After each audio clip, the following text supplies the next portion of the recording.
making the university a world-class university of choice, providing holistic and transformational education based on Christian values. The university offers programs accredited by the Commission for University Education in master degrees, bachelor degrees, and diplomas. Presbyterian University of East Africa, producing holistic trained graduates for service to God and humanity, and staying at the frontier of knowledge. SportPesa Super Cup imeingia nchini Kenya. Wenyeji Gor, AFC, Sharks na Kakamega Homeboys wanajiandaa kuchuana na timu za Tanzania, Simba, Yanga, Singida na JKU. Mshindi atapata nafasi ya kucheza dhidi ya Everton FC ugani Goodison Park. Usikose nafasi nyingine ya historia. SportPesa Super Cup kuanzia tarehe 3 hadi 10 mwezi Juni mwaka huu.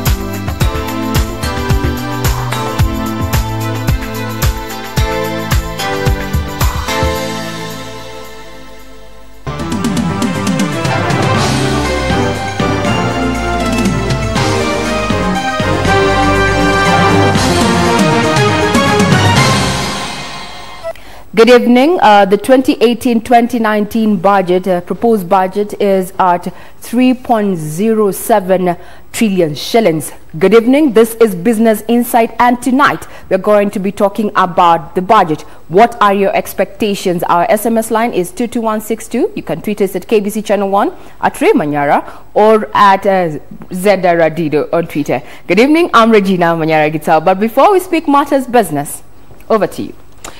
Right, we need to also bring Kenyans up to date with what has been making headlines in other sectors. Of course, we still have the latest update concerning the plane crash corruption in Kenya. A lot has been making the headlines, but tonight it's all about business. The hashtag is Business Insight.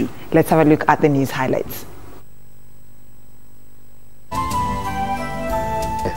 We have now confirmed from the search team that the crash really occurred and there are no survivors.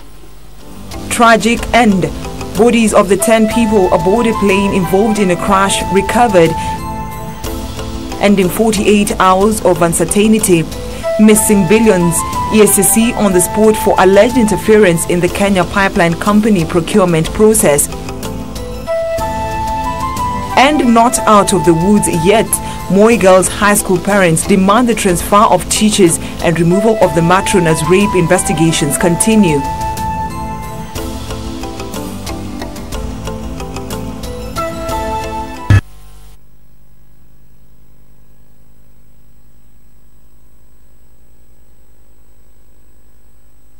All right, welcome back, and we begin our bulletin with matters concerning the plane crash where bodies of the 10 passengers aboard the ill-fated Fly-Season plane that crashed into the Aberdare on Tuesday have been recovered with the remains transferred to Nairobi. Now, President Uhuru Kenyatta has joined Kenyans in mourning the victims of the crash, even as investigations into what caused the fatal crash began in earnest.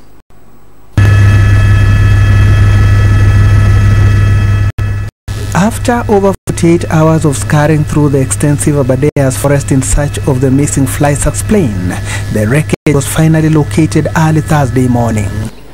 Began the search on the first light early this morning.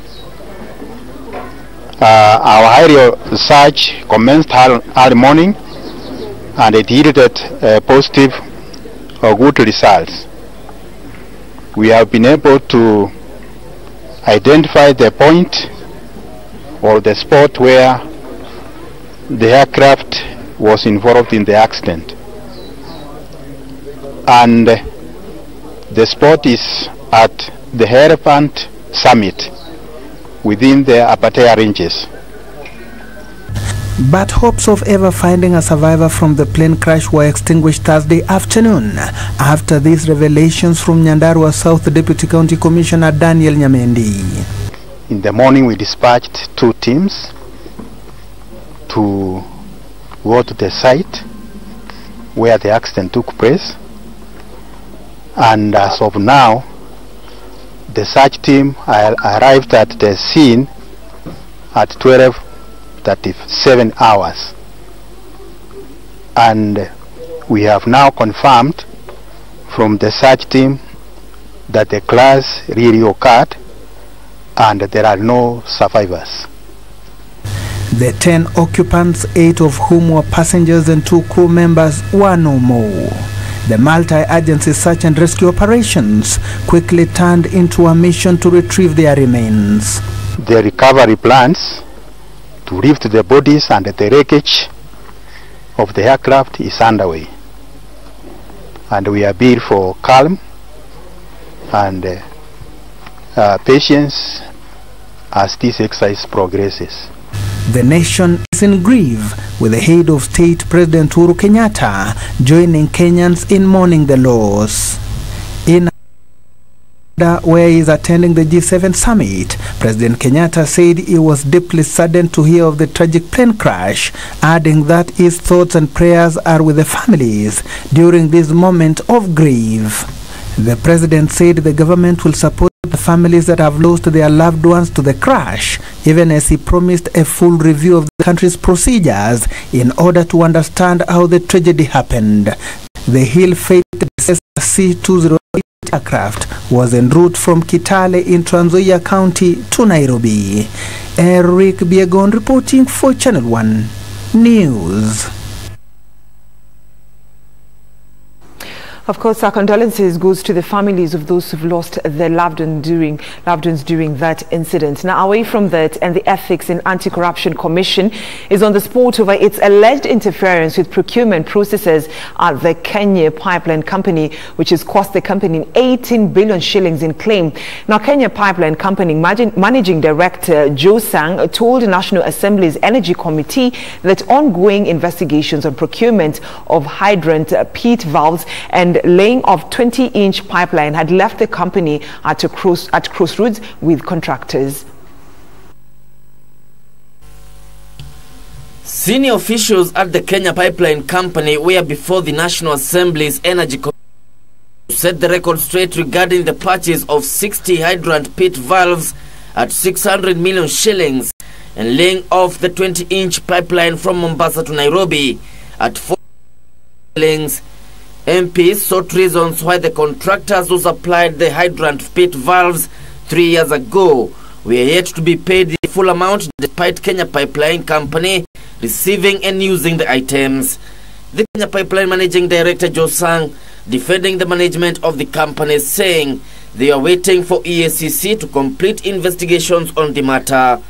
EACC came about 3 months ago. They did a stock take of these items. After the stock take, they shared with us a report.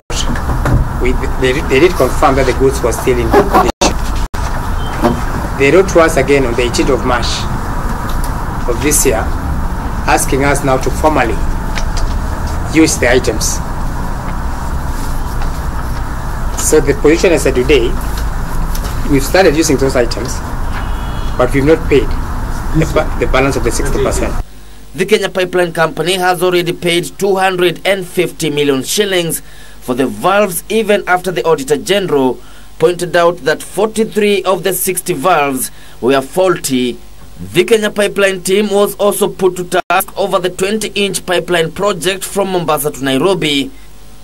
The company's Managing Director Joe Sang alleging distortion of information regarding the project, saying it is 95% complete and will cost the taxpayer 48 billion shillings. We've already done our pump station, the beginning, which is a Kipefu oil storage facility. We've done Changamwe, we've done Maungu, and now we are approaching Tinto and Day today of oil. Tinto and Day is about 230, so we'll be getting there today. The Kenya Pipeline Company is faced with a claim of 18 billion shillings for delays in settling the pending bills. Kevin Washira, Channel 1 News.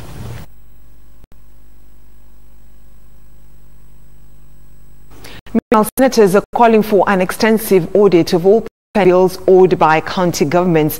And its Public Accounts Committee Chair Moses Kajwang says out of an estimated 99 billion shillings owed by counties, only 10% may be valid. Now, the lawmakers have also warned governors against concealing financial documents needed by the Auditor General to audit in the counties.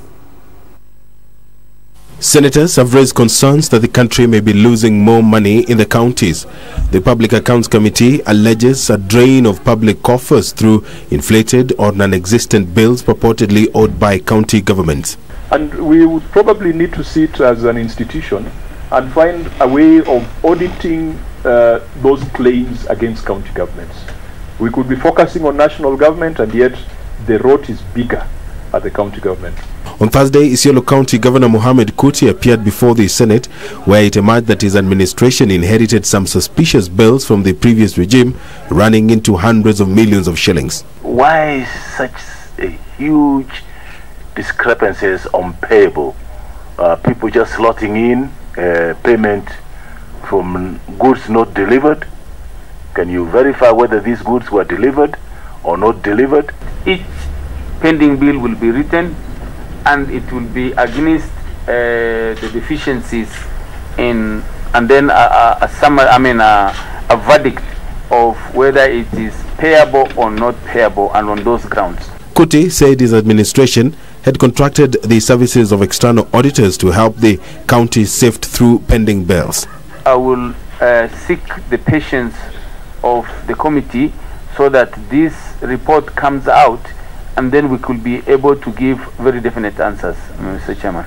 The senators had also sought to know why Isiolo County government had failed to maintain a valid creditors record to help the Auditor General expedite auditing of its accounts. The county government takes note on failure to maintain the records on creditors. The county government has embarked on process of validation and verification of all pending bills, and task force formed to evaluate the authenticity of the accounts payable, as I had explained earlier on the opening remarks, Mr. Chairman. It also emerged that county governments had challenges in impress management, with offices taking years to account for money advanced to them. Sincerely, as the chairman has said, we are consuming time that we should not be consuming to discuss about surrender of interest. I think we can do better than that, honestly. So, Bwana Chairman, as you make a ruling, let us get a confirmation and a commitment that when we will be looking 2015, 2016, you'll have sorted out that issue. We can deal with bigger issues here, Chairman. Thank you. Yeah, when we came into office, the biggest problem we found is that activities were done by various sectors and in a uncoordinated manner sent to Treasury. And we found that the biggest problem is there was nobody accountable for financial records at the sector level. Over the next 1 month, governors will be appearing before the Senate to answer to audit queries amid concerns that some county bosses have inflated pending bills. For Channel 1 News, I am Edward Kabasa. All right, now an exercise to constitute a new Parents-Teachers Association at Moi Girls High School almost aborted after parents demanded that their concerns be addressed before the exercise kicked off.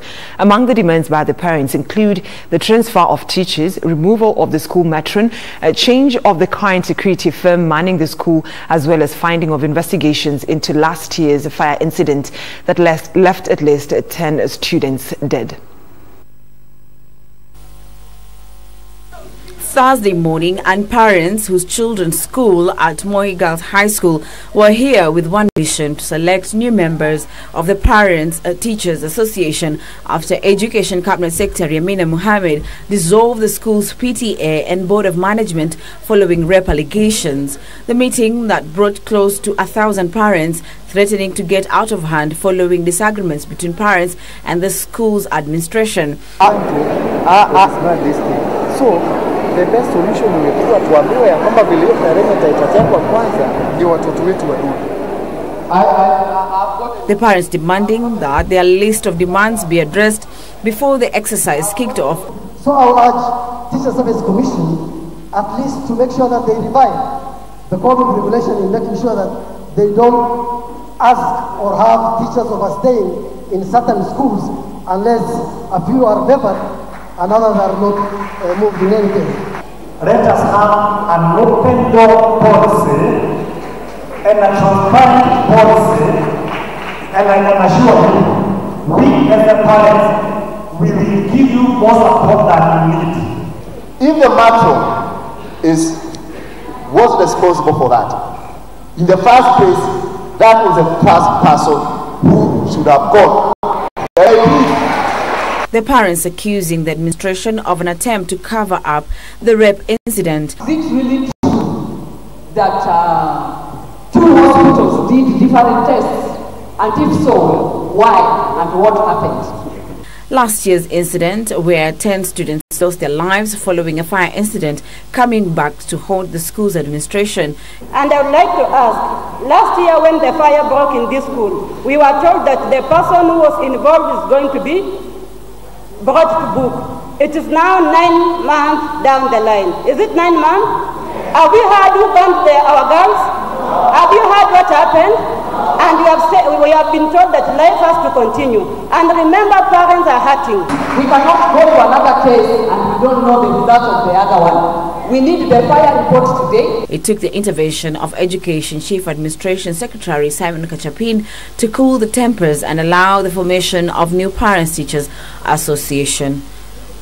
The concerns have been captured, and the principal and everybody was also capturing, so that this meeting is forms a basis of more actions to be taken. With students of Moi Girls High School expected back on Sunday, parents remain adamant that there is need of a complete overhaul of the school management as well as security measures to be put in place before their girls report back. Reporting for KBC Channel 1 from Moi Girls High School in Nairobi, I'm Linus Moshigadi. Now, President Uhuru Kenyatta has made sweeping changes to the boards of parastatals that has seen, among other politicians who lost their seats in the 2017 poll and union leaders joined public service. In a Gazette notice dated the 6th of June, the President revoked the appointment of some of the board members and made fresh appointments. A total of 106 members have been appointed to the State Corporation for a period of 3 years. In a series of new appointments, retired General Julius Karangi has been appointed a non-executive chairperson at the National Social Security Fund, taking over from politician Gideon Dambuki, whose appointment has since been revoked. Former IEBC Vice Chairperson Lilian Mahiri Zaje has been appointed as a commissioner at the Energy Regulatory Commission. Margaret Wanjiku Saitoti, the wife to the late Security Minister George Saitoti, has been appointed to the National Irrigation Board. Politicians who lost in the 2017 poll have also found their way to the public service. Former Baringo Governor Benjamin Chiboi has been appointed chairman on a non-executive capacity to the Agriculture Development Corporation Board, while former Isiolo Governor Godana Goyo has been appointed chairperson to the Moi Teaching and Referral Hospital Board, taking over from Mark Bor, whose appointment has been nullified. Former Ndhiwa MP Astino Neto has been appointed as a board member of the National Environment Management Authority. Former Kwale woman representative Zainab Chizuga, a board member of the National Irrigation Board. 2017 Jubilee Party's Mombasa gubernatorial candidate Suleiman Shebal has also been appointed as chairperson of the board of Kenya Trade Network Agency. Former ODM leader Raila Odinga's aide Karoli Omondi, who took a stab as MP for Suba South constituency, has also benefited from the new appointments. He has been appointed to the National Oil Corporation Board. Others have benefited from the presidential appointments is former Kenya National Union of Teachers Chairman Mudzo Nzili, who takes over as a chairman non-executive capacity at the National Irrigation Board. Emmanuel Ichor Imama, who previously held this position, has had his appointment revoked. Judith Wanjiku Kibaki, the daughter to former President Mwai Kibaki, has been appointed as a member of the board of the Kenya Investment Authority. Comedian Vincent Mwasia Mutua, a Lance Chipukizi, has been appointed to the Nakada board.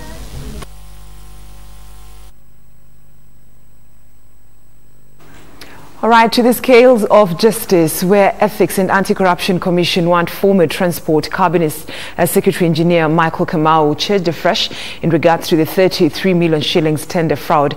Now, the development coming as the appellate court declared to issue conservatory orders stopping the former Cabinet Secretary from taking plea over the Kamukunywa and Katapana Kasakwon Sirisia Road tender. Ben Chumba reports. The Ethics and Anti-Corruption Commission has come out fighting to have former Cabinet Secretary Michael Kamau charged for the offence of 33 million shillings fraud. The Commission sought to have the case sustained for being among the 127 matters under investigation in which the government lost 16.7 billion shillings through irregular acquisition of properties and fraud in the tendering process. Court of Appeal Judges Justice William Ouko, Mohamed Warsarme and Kathrima Minoti declined to stop the magistrate court from charging Engineer Kamau in relation to Kamukunywa, Kaptama, Kapsokwon Sirisia Road tender, where the country is said to have lost 33 million shillings. Meanwhile, the Court of Appeal has upheld the decision by the Mombasa Law Court to jail UK terror suspect Jermaine Grant for 9 years in connection with forgery-related charges. Justice Al-Nashir Visram ruled that the decision was justified and appellate bench could not find any fault. Grant was in 2015 sentenced to 9 years in prison for 9 counts of forgery, including presenting fake documents in order to obtain a Kenya identification card. Economic crime contrary to section 47A3. And 2 more suspects have been arraigned in court and charged in connection with the 468 million shillings at the National Youth Service. Peter Muviti wa Emma and Stephen Munyunzi denied multiple charges of conspiracy to commit an economic crime and abuse of office. They will remain in custody pending the hearing and determination of the case, in line with the decision of the court to deny all NYS suspects bail. Suspected harmful sugar. Elsewhere, 3 suspects found with the importation of contraband sugar will spend 10 more days in custody to allow police conclude investigations. Milimani Senior Magistrate Mother Mutuku allowed prosecution detained Dahir Ahmed Hassan, Mohamed Dahir Ahmed and Sheikh Mohamed at Buruburu Police Station. The 3 were arrested in Nairobi's Isli area for being in possession of sugar allegedly imported from Brazil.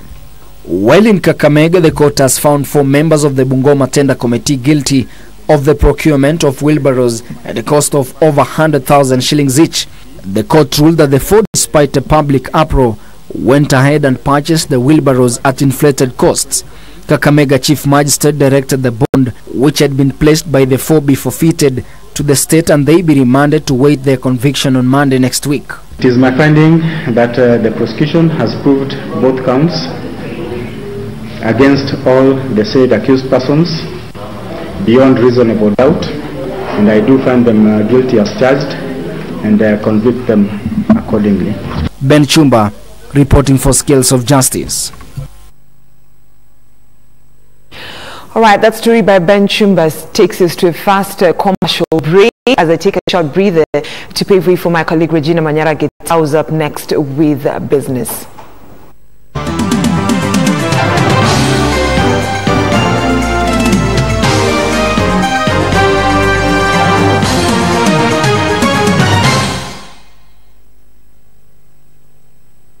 The Easy Banking app is your bank anywhere, anytime. Everything you do at the bank is on Easy Banking app. You can use the app to send money, pay bills, buy and pay for goods and services, access easy loans, check the status of your account, save for future goals and so much more. And now you can enjoy an even better banking experience with the just updated Easy Banking app. Loaded with a great suite of powerful features so you're always in control of your banking lifestyle wherever you are. Download the Easy Banking app from Google Play Store or App Store and link your Equity Bank account. If you do not have an Equity Bank account, open one hapo from the app. Easy Banking. Experience convenience in life. Watu wa Tarakaniti na Meru mpo. Station yako uipendayo ya Moi Girls FM inakuja kwa mawimbi mazito kwenye roadshow mambo yote tarehe 8 hadi tarehe 10 mwezi huu. Jo ukutane na watangazaji wako wa Mwago FM akiwemo Mudhuri Mushe, Paul Kirinya, Kawera Njage na Kare Mungoli. Burudani nayo itaporomoshwa na wasanii mahiri kama Gitonga wa Kigosho na Sizu, Florence Karani, Juliet, Magana, Johnny MG na Mazuka Dancers. Na isitoshe, Jumapili ya tarehe 10 tunajumuika katika ibada ya shukrani itakayofanyika Kambakia Grounds ikiongozwa na mhudumu Monica kwa ushirikiano na Askofu Edward Mburia wa kanisa la Kambakia Christian Center. Makinika, ni roadshow ya Mwago FM kaunti za Tharaka Nithi na Meru tarehe 8 hadi tarehe 10 mwezi huu. Mwago FM.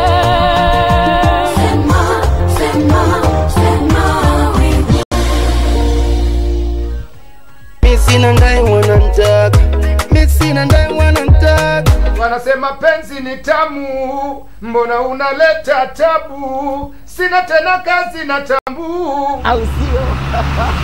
Ukipata ushukuru, maana wanaoililia ni wengi sana. Lakini tunaendelea na mchanange mzima wa burudani, au sio? Maiti nishavuliwa sanda Mombasa, watu sema kama kalapanda, vunja mifupa kama samba mapanga la fanya mambwangala, hapa bado mambo sakala, kaulize wajanja wa mjini. Top Mashariki na Kazungu Mwinyi bwana, hapa Ijumaa hapa mavipi? Kuna Kenja mtaa, hey King Fizo on the beach. Tukukaribisha kwa moyo mkunjufu hapa katika Mahanja. Ni road kwa nataka wabio DJ nicheze hiyo wimbo kusimama na magoti, halafu unawekelea kidogo. Kama kidogo, shika magoti. Usikohoe. How you doing it? Mahanja mislead. Shirikisha zile kwa tuonekana baya. Kuna mambo mama, kuna mambo Umewasikia kuna mtu anasema dadake Abdullah Beba. Nilikuwa kifine thank you. Nilikuwa kifine thank you kujibeba. Ni vile na kujanga hapa mnanitengeneza kidogo makeup.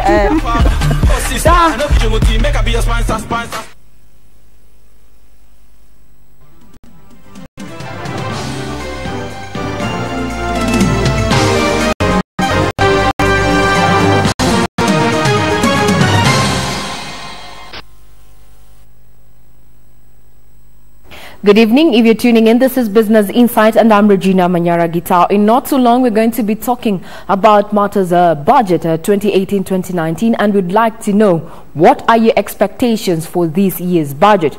I repeat, our question today on our interactive segment is what are your expectations for the budget 2018-2019?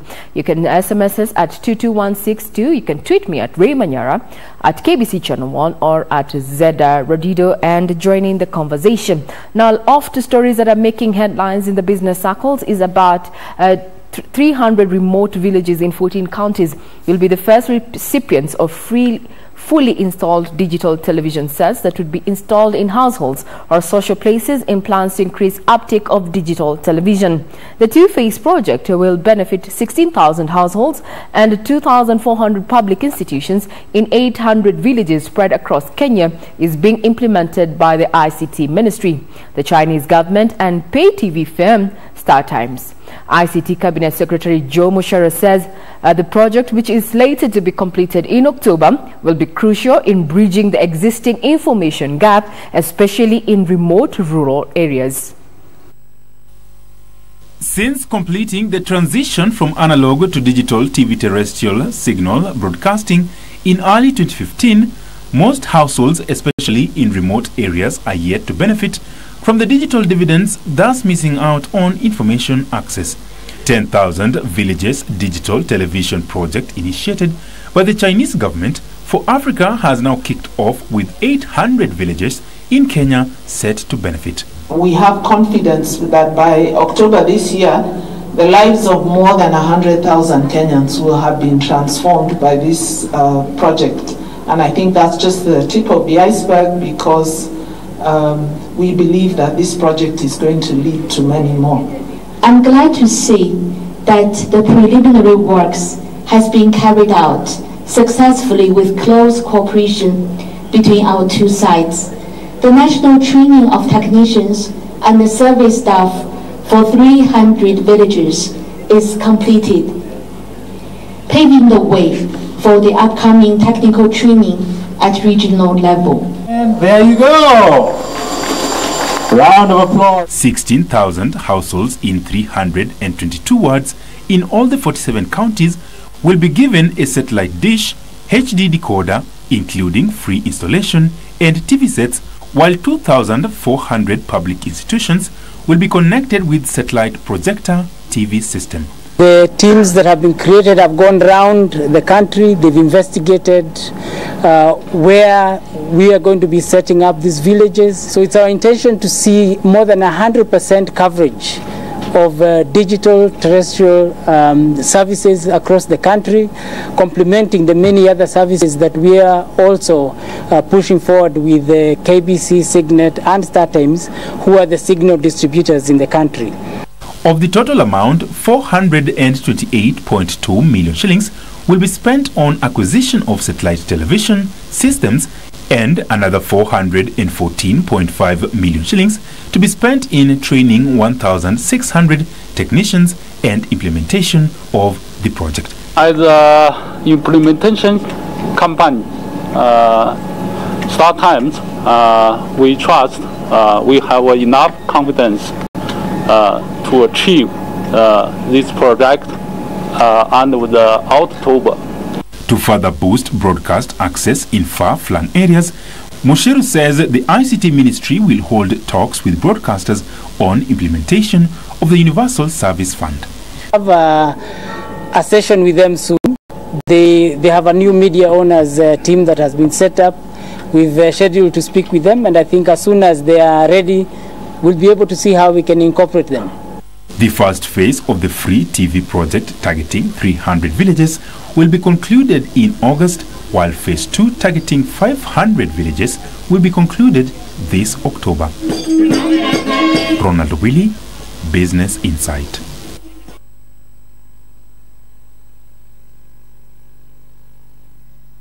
Now, a quick reminder of our opinion poll question is that we are asking you tonight, what are your expectations of the budget 2018-2019? What are your expectations of the budget 2018-2019? You can reach us on SMS at 22162, at Twitter at KBC Channel 1, at Ray Manyara, and at Zeda Radido. Well, do keep the conversation going. Now, 4 trucks, each carrying 156 barrels of crude oil, flagged off in Lokichar on Sunday, arrived at the Kenya Petroleum Refinery in Mombasa. The over 600 barrels of crude oil was stored in a modified recipient tank at KPRL as Kenya accumulates enough stock and identifies a buyer of the valuable product. As Juni Karisa narrates, the refinery is expected to modify 2 more recipient tanks for the crude oil. Having traversed 4 counties in 4 days, the 4 trucks carrying 600 barrels of crude oil arrived at the Kenya Petroleum Refinery in Mombasa on Thursday morning. The product, being the first consignment to be ferried from Lokichar, will be stored in modified and well-insulated receipt tanks with a capacity of 90,000 barrels. Our hoping is in about 2021-2022, that volume will move many times over, from 2,000 to not 20,000, not 40,000, not 60,000, but probably up to 80,000 barrels of oil a day. In about that time, oil and gas, with the support of everyone and enabling legislation, will be one of those top 3, earning revenues in excess of about $1.2 billion. Over 100 trucks will be used to ferry the crude oil in the coming months as engineers modify and upgrade 2 additional receipt tanks to store the crude oil. When we talk about 100 trucks, you don't see it in terms of physical trucks. We see in terms of the product which is being transported, the employment, and all the other kind of aspect. Have spent $1 billion on the operations of KPRL, the salaries, pensions, everything else here. We have spent another 200 million improving the facilities to receive early oil, and we are spending another 1.8 billion improving other facilities here. Plans are underway for the construction of a heated pipeline in the next 5 years between Lokichar and the coast, with a capacity of pumping 8,000 barrels of crude oil. The 3 months which would have taken to transport this one will be adequately done within a day, and that has impact in terms of cost. That we export the product, we sell in the world market, we test the quality to make sure that it competes with the others, coming from the other part of the world. And then as you increase towards fully commercialization, maybe in future again, we may see now that we process the facility. But before you do that, you need to upgrade facilities here within the modern kind of technology so that it can be able to process the product. Kenya is using the early oil pilot scheme to establish herself as a crude oil producer and exporter. Juni Karisa for Business Insight from Mombasa County.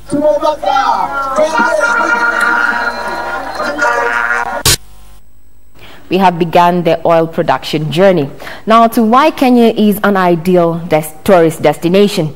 Waterfall at the heart of Kitindui village in Baringa County offers impressive power and beauty. The lesser talked about waterfalls emanating from Seguton Hills is tucked in a hilly and scenic ambience ideal for recreation. While as Irene Mchima Odim highlights in this week's edition of Magical Scenes.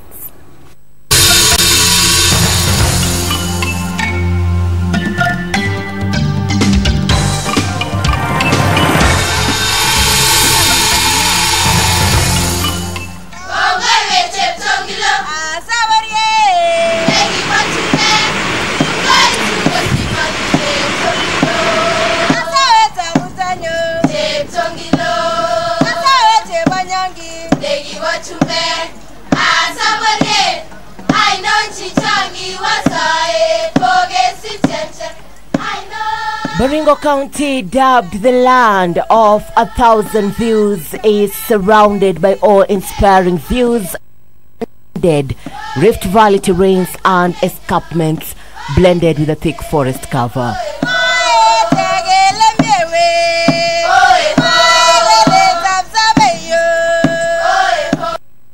Land where the vegetation sways slowly in soft breezes, and as they say, a strong man and a waterfall always channel their own path.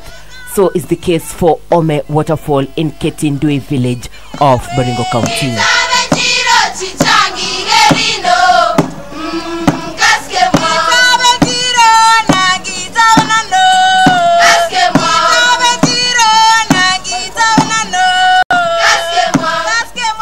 The waterfall emanates from Seguton Hill, which forms part of the Tugen Hills in the North Rift.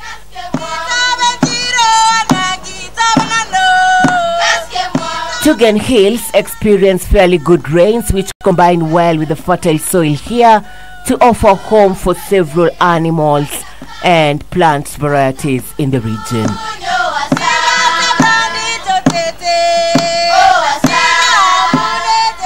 The 200-meter Ome waterfall in Kitindui village is a blend of impressive power and beauty. The whooshing and pushing waters cascades over the rocks, creating a sight to behold. There is also a lot to see and do in this scenic site, from nature walks to sightseeing.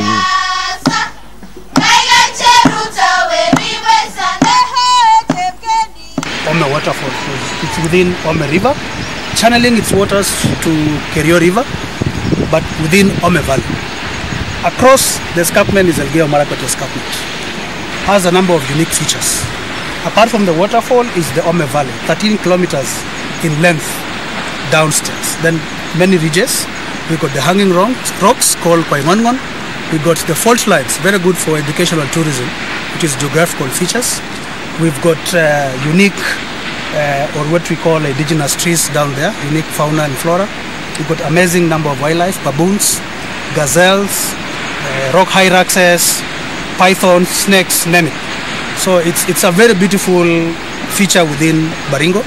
It is a birding hotspot that never fails to impress bird lovers, for more than 400 bird species are easily seen. The Ome waterfall was once a healing place for the elderly. The elderly would lead traditional ceremonies from the waterfall twice annually. Sometimes I feel we got duty also to unearth the hidden treasures within our own areas. when clients are booking, the first thing they ask is, apart from accommodation, what are other tourist attractions that we may enjoy when we patronize your unit? Ome Falls comes in. This let's talk about site is an ideal destination for recreation. So it's an amazing geographical feature. It's an amazing place to relax. It's an amazing place to unwind. It just needs a bit of creativity to make the place known to tourists and visitors to Baringo. Irene Mchuma Udim, magical scenes in the county of Baringo.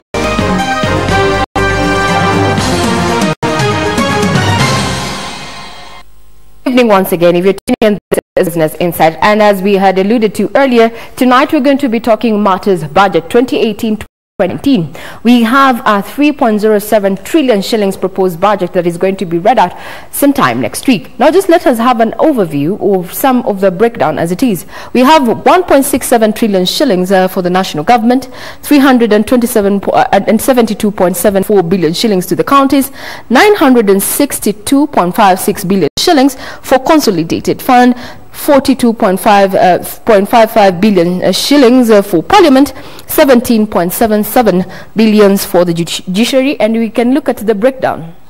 Now, the taxman has been charged or is to collect 1.74 trillion shillings. The appropriations in aid and is 180 billion shillings. 47 billion is expected from grants. However, note this, 562.75 billion shillings is to be borrowed. So we'll be looking at, if we're financing this bill, how are we going to finance this? And the issue of borrowing is Rotich, or rather Treasury, looking at either borrowing externally or internally. As we speak, that is going to be answered by our expert here in studio, who is Jeffrey Njeni, an economist by profession, faculty and consultant at Strathmore University. Now, 870.6 billion shillings is for servicing debts and interest. That's just about it, but do keep it here. In not too long, we are going to be getting into the other side of studio and engaging our guests in studio. Now, our question tonight, we are asking you, what are your expectations of this budget? Keep SMSing 22162. Twitter at KBC Channel 1, at Rimanyara, and at Zeda Radido.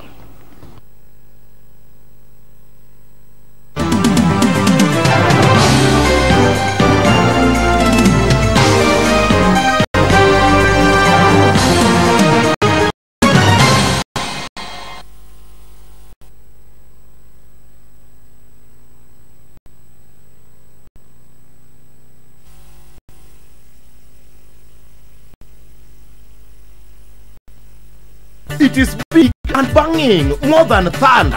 It is the sound of a FM Rodiso, circumnavigating the heart of Kisumu and Siaya Kababa counties. On the 8th and 9th of this month, Omera, we are coming to Sondu, Katito, Awasi, Ahero, Rabuor, Nyamasaria, Nyalenda, Kondele, Nyaka Kisumu. Wana, we can't help to see you up there. Akala Kanyo, Ndori, Bondo, Siaya Town, Yala, Madea, Ugunja, Togi, Ukuala. We are coming.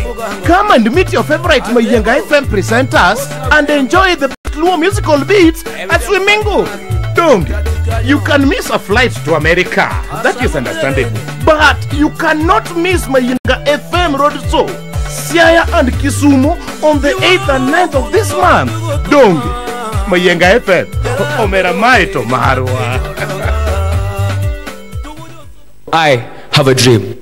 A dream that one day Africa, if not Kenya alone, will be able to sit at a table with the United States and the countries that look down upon Africa, calling it a third world continent, calling us apes, calling us people who are backward, and tell them that we are here and we are here to stay. Comrades, an apple fell and Newton discovered the law of gravity. The same way, the devolved government, which clearly screaming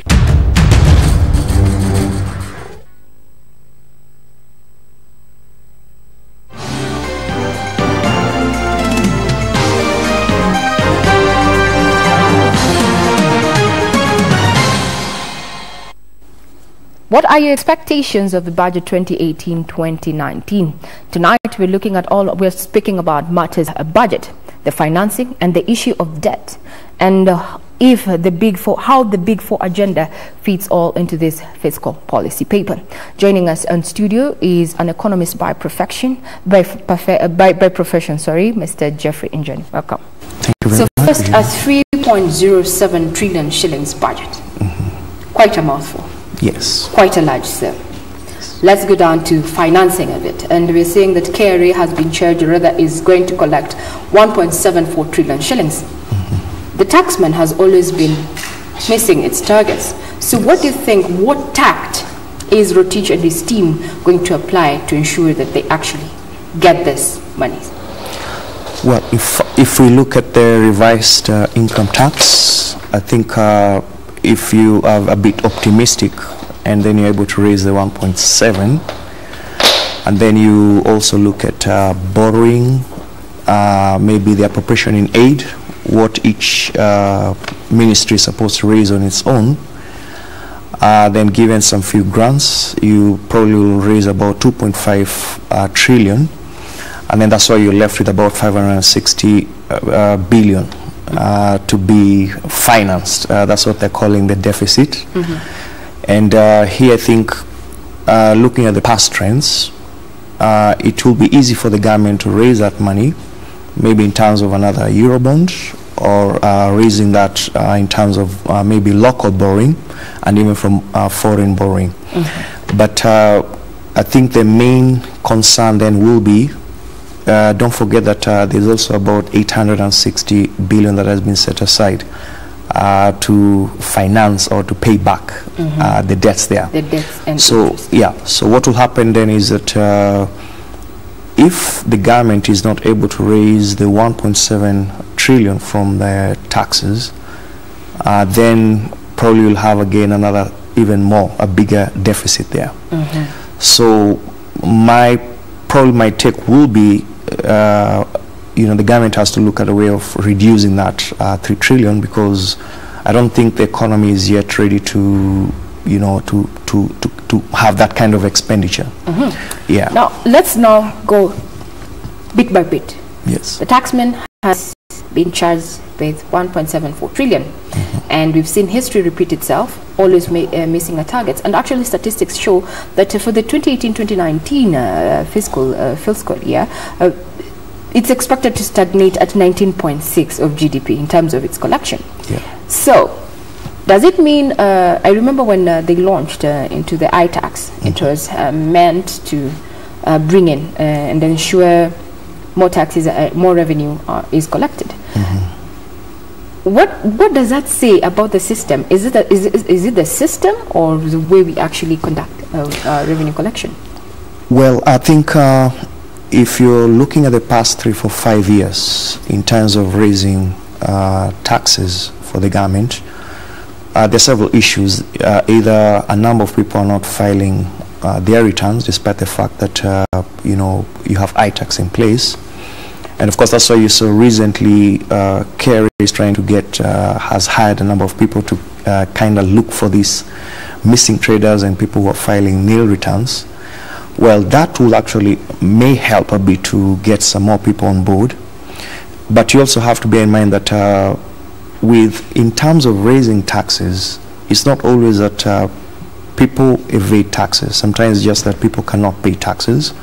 The small businesses are not doing very well, and if you could see, like last year, in terms of the prolonged elections, I don't expect you to have so much coming from such businesses. But of course, there are also traders who are meant to pay tax and they're not paying the tax.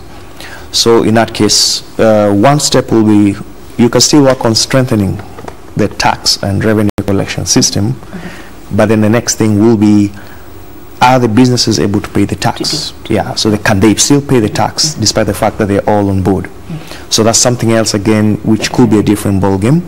And this is where you have all the arms of the government working together.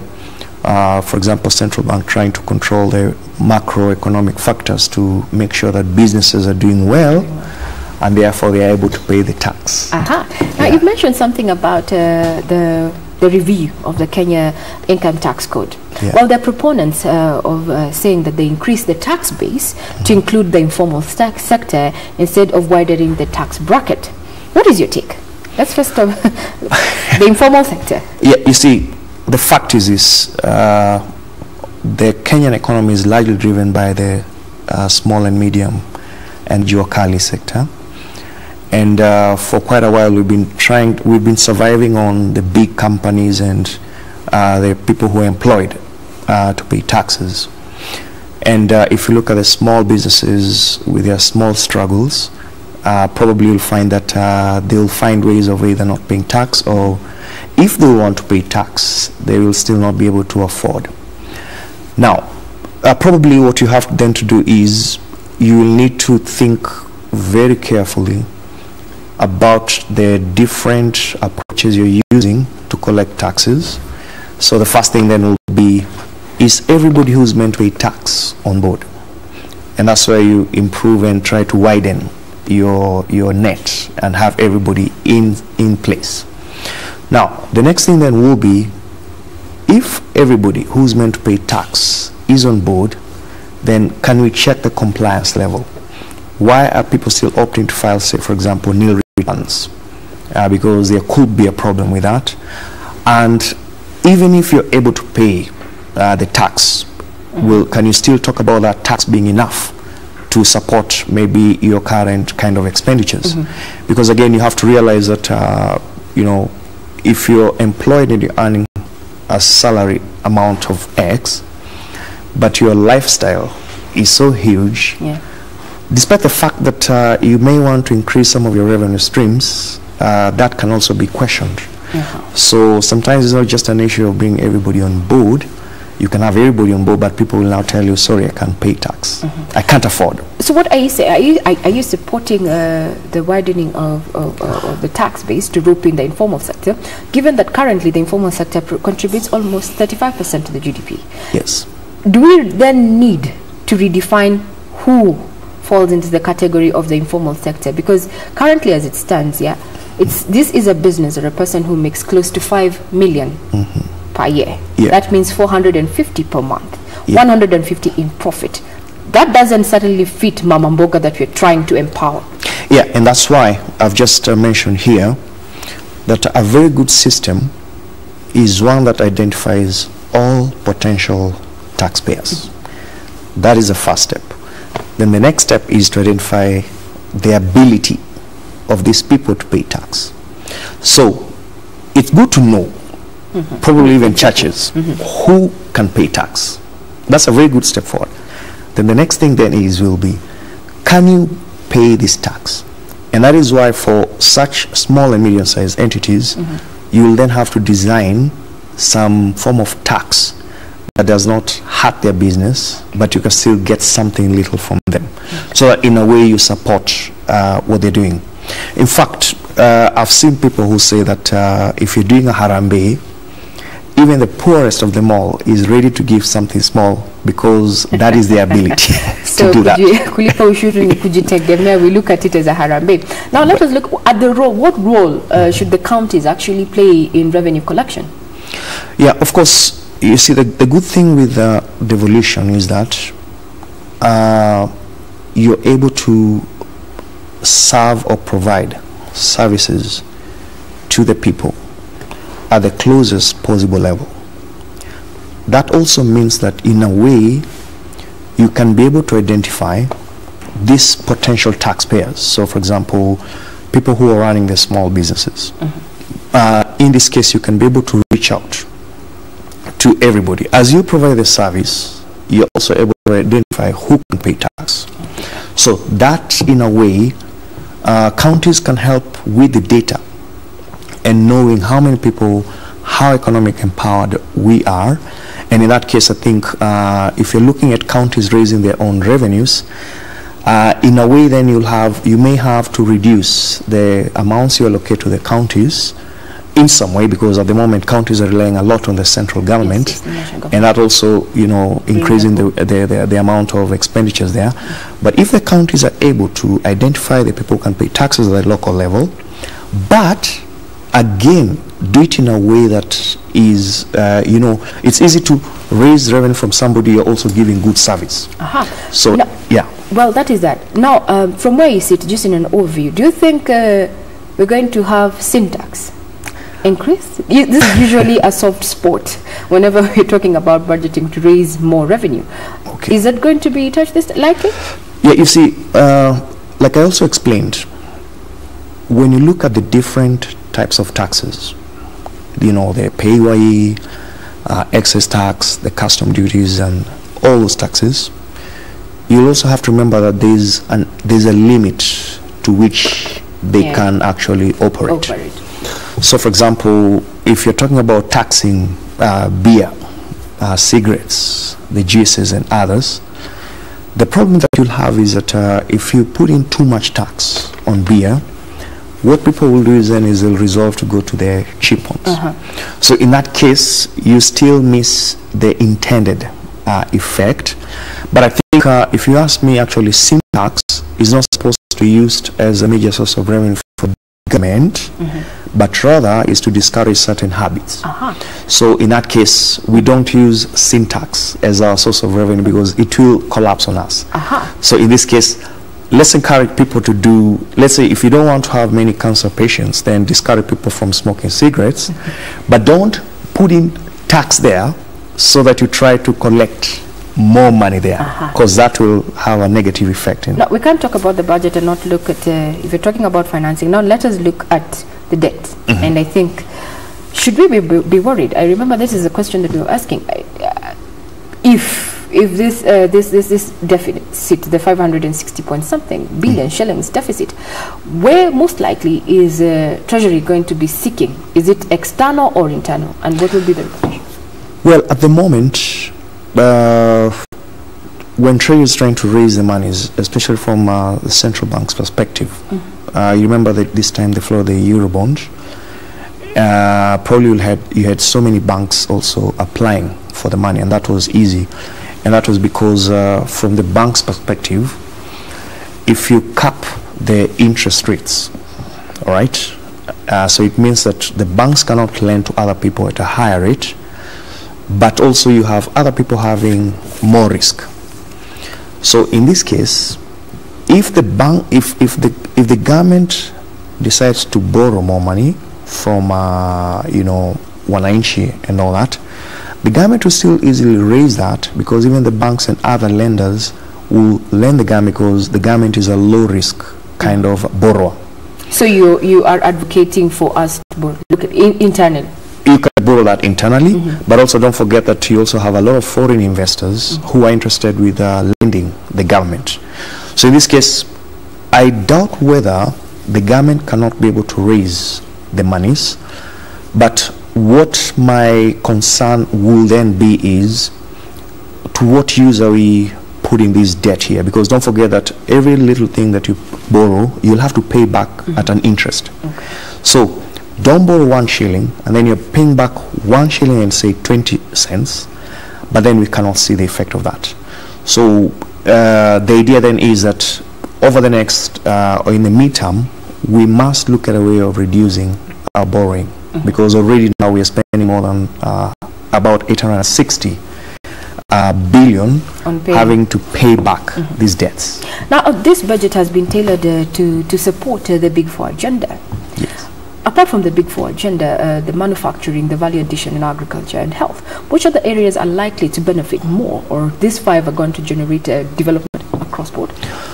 Well, if you're looking at having a strong agenda about the Big Four, I think one of the things that we need to be very careful with is that currently Kenya is not just concerned with the Big Four, the manufacturing and food security and health, but we also have quite a number of things that need to come in. For example, like, do we have infrastructure that is supporting the Big Four? So I think we might see some of the monies going towards still promoting education, because I know there's the issue of trying to build capacity for most counties in terms of higher education. And of course, we can't leave behind infrastructure, because without infrastructure, then there are certain dreams that will not be realized. Don't forget that with the recent floods, and quite a number of roads have been damaged, and so we've seen that. So that's another area that we really need to be very focused on. And definitely, if you're looking at supporting more devolution, because devolution has the ability also to drive development, and that's why you see recently issues about counties coming up very clearly. So I think infrastructure, education, even investing in security to promote tourism, because which is a very good source of income for us. These are areas that must also benefit from the current budget. Okay. Yeah. Now, we had asked you tonight, what are your expectations over the budget 2018-2019? If you may, let me just look one at Twitter, just see if you... James Lena says, okay, my expectations is that I hope there may be a difference following the previous, or rather the latest budget. I urge the budget committee to consider the marginalized sector and businesses. That is one thought from one person that on Twitter. Then there's someone who's saying here, I hope that this budget also considers lowering the cost of living for Kenyans, especially transport and foodstuffs. Those are concerns for Kenyans as it is. Well, keep SMSing, keep tweeting at 22162, and also we're going to be sampling that in the course of our bulletin. But now we cannot fully exhaust what the budget is all about, so be sure to tune in on the 14th, when we expect the National Treasury Cabinet Secretary Henry Rotich to be presenting this 2018-2019 budget, and be sure going to be having such a great conversation here with stakeholders and also experts in the field. But now let's look at stories that are making headlines in the business circles. Is that David Ansell has been appointed Equity Group Holdings chairman designate to take over from the founder chairman Peter Munga, who has retired after attaining the age of 75. Well, the lender says Munga, who has chaired the Equity Group's board since 1984, will work collaboratively with Ansell to ensure a smooth transition is completed by the next time the AGM is held in 2019. The firm says Munga has seen Equity Group grow from a rural building society when only 2% of the Kenyan population had access to banking services to become the current market leader with an asset base of 528 billion shillings and with a footprint of 6 countries, while Ansell, who was first appointed as a director of Equity Bank in 2012, has been the non-executive vice chairman of the Equity Group Holdings. In his working career, Ansell has served in various assignments at Citibank, including 16 years in Africa.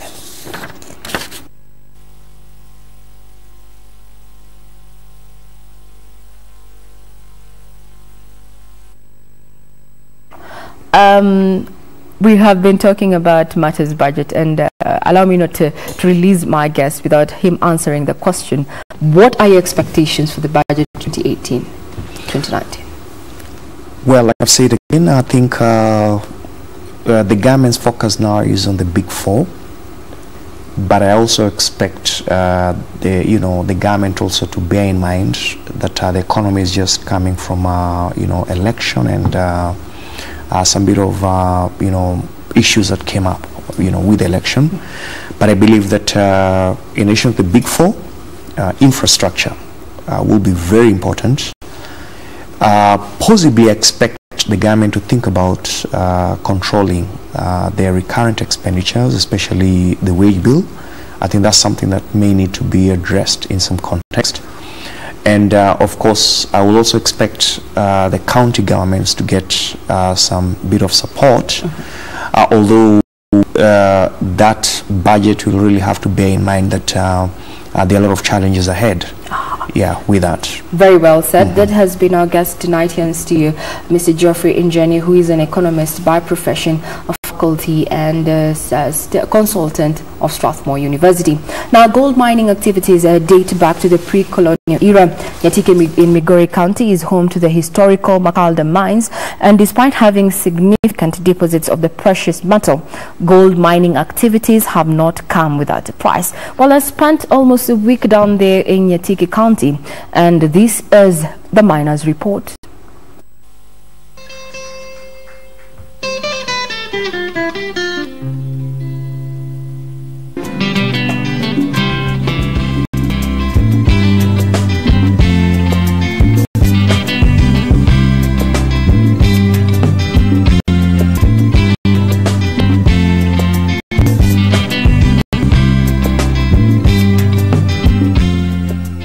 This is Nyatike in Migori County, the land of gold.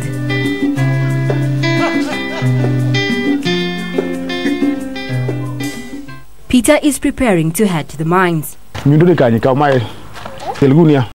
His day usually starts early, but today he has to prepare his sons before heading out. Frank, however, is not impressed by his father's occupation. Frank is among the few children in Nyatike who are resisting the allure of the mines and its fortunes.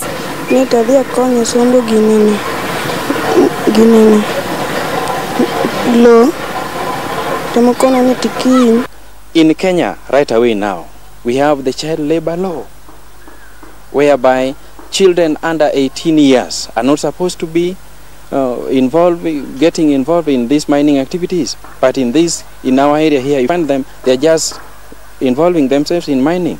Most of pregnancies, they are getting them out of when they have gone for mining. Having worked at the mines for as long as he can remember, Peter Owino says despite the risks involved in mining, it is a rewarding venture. Almost 1 month ago, there's a very, very huge hawk like a matatu collapse. And the death did not occur.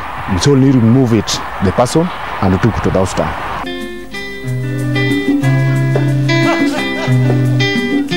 We have around 24 holes strategically, or rather shafts, dug strategically so that they can get the gold or dust from down there. The mines can be as deep as 500 meters. Just like most mines, only men are allowed down the mine shafts.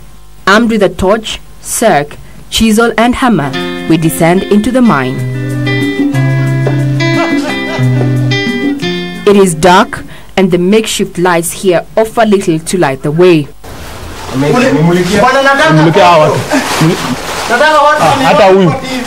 At some point, it is total darkness.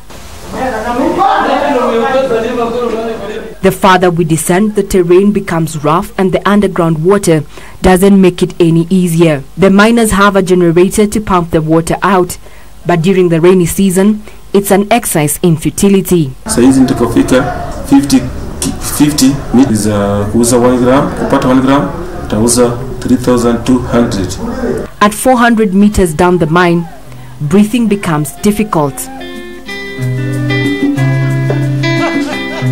Due to competition for the precious metal, a security guard has to man the shaft around the clock.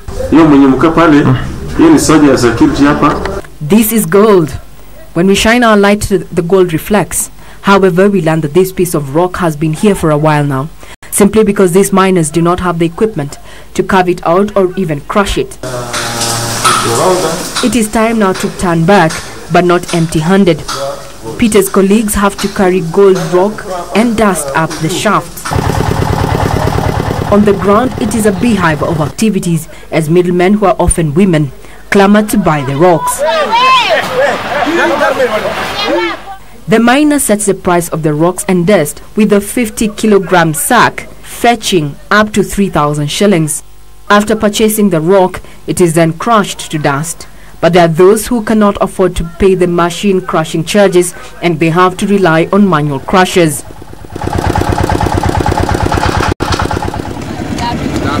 Inalingana jinsi watu wanavyoleta. Saa zingine naweza kutengeneza hata 100 zikiwa nyingi.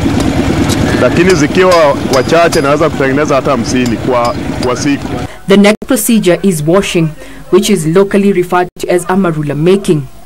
When it is ready, they use mercury to separate the gold specks from the dust. To hasten the process, some have opted to use red mercury and sodium cyanide, which have adverse health and environmental effects.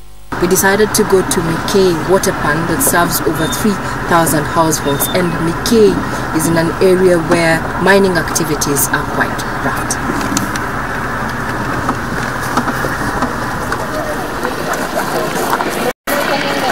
These waters, they claim, are contaminated courtesy of the mining activities happening right in their residence at Kakula mines. There are so many cases of waterborne diseases, talk of schistomiasis, and amoeba.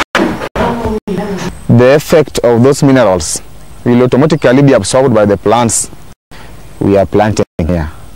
Gold mining activities require the use of chemicals such as red mercury and white mercury. They are a worrying lot, not just for themselves in terms of their health, but also for future generations.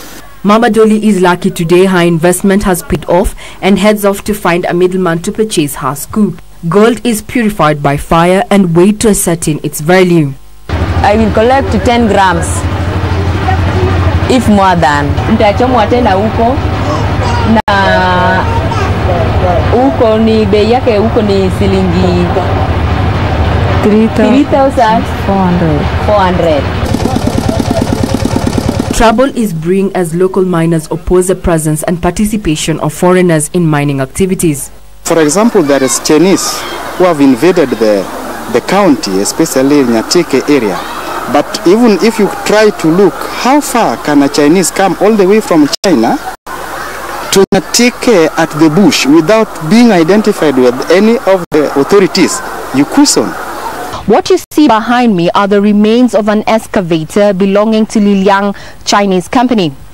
In November 2017, irate residents of this area banned the particular excavator, protesting the arrival of the Chinese company here to take part in mining activities. They claim first that they were not aware of the mining activities, and second, there was no inclusion plan to have the locals take part in mining activities in Kurungu Mirema Hill. But what is still uncertain, despite this being a thorny issue, is that mining activities by these particular foreigners is still ongoing behind me. It's a clear indication there is a tussle between the local miners and foreign miners who have chosen Nyatike constituency in Migori County as an area to invest.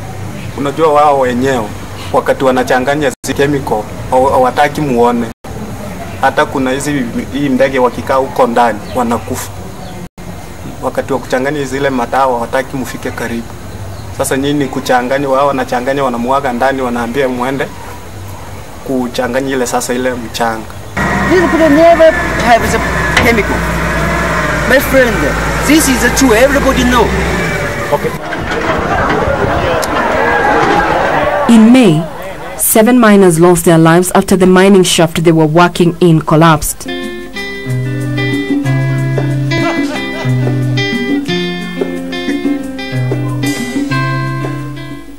Rescue efforts proved futile due to the lack of proper emergency response measures. Sasa maombi yangu tunaomba serikali asaidie watu wa kopa.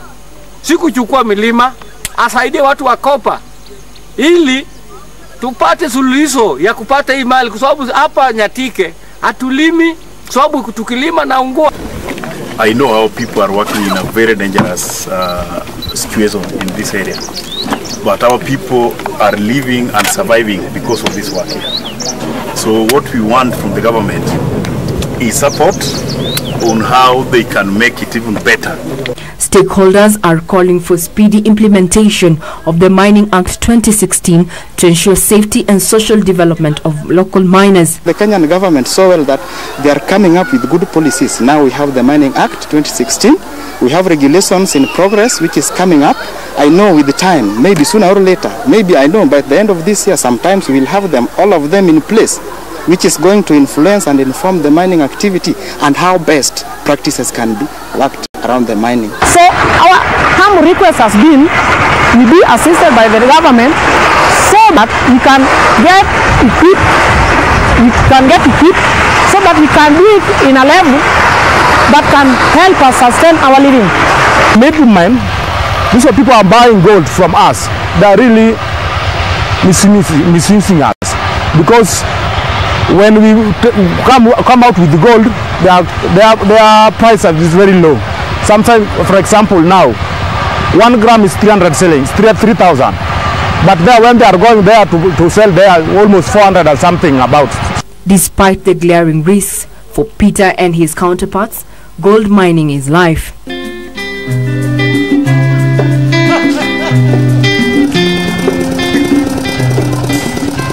As the town settles down for the night, several questions linger. such as the deplorable working conditions of the artisanal miners, and if Kenya indeed has exhausted ways to exploit the precious commodity. Means our resources should be safeguarded for our future, if not for the future of our grandchildren. Regina Manyara Gitao reporting for Business Insights.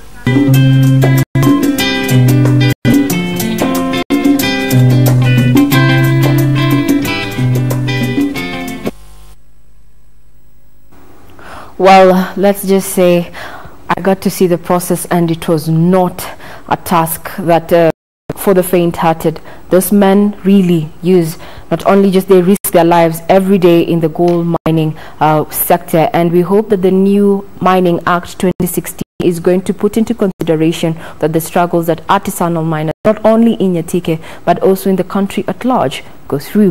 Now, East African Community states are in the final stage of evaluating the impact of the common external tariffs on export volumes, industrial competitiveness, employment and poverty reduction. EAC Principal Secretary Susan Koech says each member state is expected to submit a report on the impact of the common external tariffs this month to pave way for the consultations on what the trading bloc should review to foster integration. The value of Kenyan exports to the EAC region declined from 122 billion shillings in 2016 to 114 billion shillings in 2017, occasioned by stiff competition from Asia and contraband goods, as well as states establishing manufacturing plants producing similar products. African market and East African region remain the single most important region for Kenya in terms of trade, in terms of employment, in terms of growth of GDP, in terms of all economic indicators. East African Community member states are in the final stage of reviewing the East African three-band tariff, which seeks to evaluate the impact of the common external tariffs on export development, employment and poverty reduction. Are we able to say which specific tariff lines we are going to elect? Because it is subject to consultations, because we have to agree on the specific bands as a region. Remember, the current common external tariff which is in place has been a three-band tariff. We are not going to probably say that next we're going for a four-band or five-band tariff. It will depend with the consultations that are in place. Member states are expected to submit the report by the end of the month that will inform consultations on aspects within the common external tariff that should be reviewed. All the partner states are supposed to submit their national reports by 30th of June this month, and after we have submitted the national reports from all the partner states, then we embark on having consultations as a region. And the timeline for us to have the common external tariff fully reviewed will be 30th of June 2019. On plans by the EAC member countries to adopt a single currency, Munya says governors of central banks within EAC have initiated the process to harmonize monetary and fiscal policies, as well as come up with an EAC financial payment system. The African Monetary Institute will be run by a board where the central bank governors of the East African countries will be sitting to work out that harmonization that is required before a single currency comes in place, because you can bring it in place without preparation and then it fails. The EAC ministry has embarked on a 100-day rapid result initiative seeking to sensitize the public on the importance and benefits of regional integration. Caroline Chiga reporting for Business Insights. So tonight we were asking you, what are your expectations of the budget 2019-2018?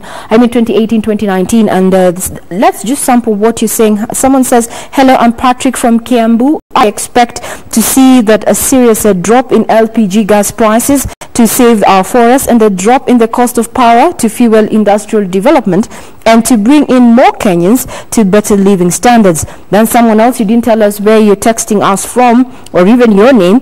You say that I expect oil prices to go down now that we have our own oil. Well, we are in the early pilot scheme, so but in future that should come down. Then I am David from Juja. I would like to see it decrease, especially in transport. Hiyo story ya jam na petroli imetupotezea moral sana. Well, that is that. I had to read that in Sheng as it was written. Then someone else says governors to account for what they were given before the government increases county money. That is Kennedy from Gay. This is just, so keep it coming. We are still here on Business Insight. Now, across borders is that the European Union plans to introduce rebalancing tariffs on the list of U.S. products roughly worth $3.3 billion, which is set to take effect from July this year. This comes as a response to U.S. President Donald Trump's decision to slap tariffs on steel and aluminium imports from Europe. All details of this and our stories in International Business News Roundup. European Commission Vice President Marko Sefcovic said that the formalities in finalizing the list should be completed by this month and that the new duties are expected to apply from July. The EU is set to impose the new tariffs on about $3.3 billion worth of US steel, agricultural and other products including peanut butter, cranberries and orange juice. The European Union exported some 5.5 million tons of steel to the United States last year. Meanwhile, Twitter is preparing a $1 billion convertible note offering. The social media hub said that it will be included in the S&P 500 index and it shares 5% to companies said on the private placement of senior unsecured notes due 2024 was priced at 0.25% coupon. The offering is expected to result in about $989 million in net proceeds and settle on June 11. Finally, India's central bank hiked the key repo rate by 25 basis points to 6.25%, citing inflation concerns. Repo rate is the short-term rate at which the central bank lends money to commercial banks. The rate hike, the first since January 2014, was announced after a 3-day meeting of Reserve Bank of India's Monetary Policy Committee. Besides, the reverse repo rate was also increased by 25 basis points to 6%. The decision came amid rising inflation worries resulting from a steep increase in global oil prices, a weakening rupee, and robust consumer spending.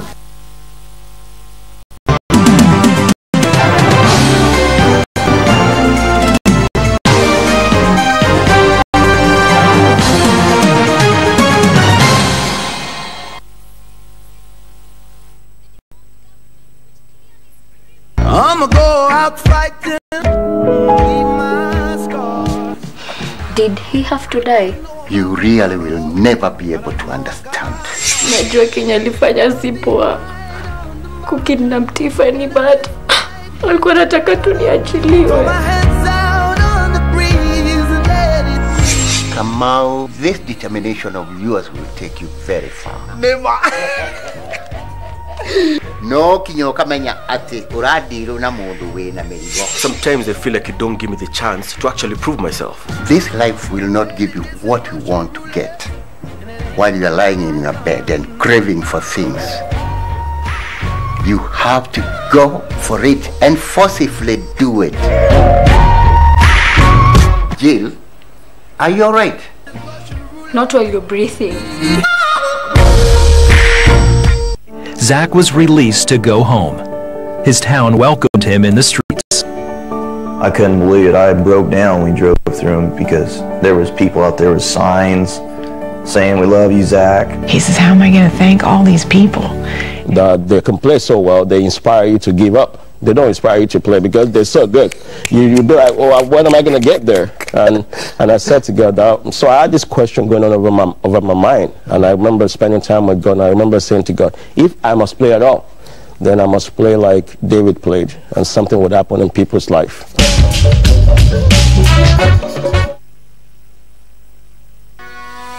SportPesa Super Cup has come to Kenya. Kenya's own Gor, AFC, Sharks, and Kakamega Homeboys are getting ready to take on Tanzania's finest, Simba, Yanga, Singida, and JKU.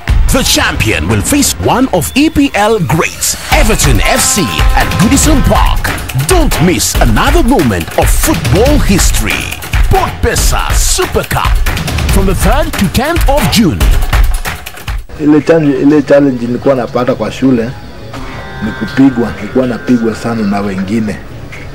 Hiyo hata mimi nakumbuka mpaka nasikia uchungu. Alikuwa anangoja stima ipotee.